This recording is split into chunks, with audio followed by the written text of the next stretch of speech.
30, it says that Peter recognized that just because he was walking with Jesus and towards Jesus, that the storm didn't stop.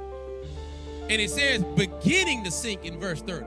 And Peter beginning to sink in verse 30. Peter reaches out immediately for Jesus, and in verse 31, Jesus catches him. But he gives him a lesson. In verse 31, it says, "O thou of little faith, wherefore did thou doubt?"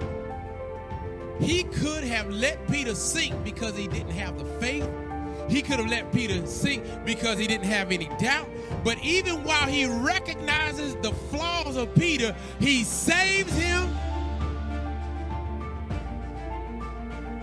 He saved Peter anyway. I thought I'd get a witness right there. Because when the Lord had to save each and every last one of us, he had to save us in recognition of every flaw and every mistake that we have. But here is the testimony every saved person has, that God saved me anyway.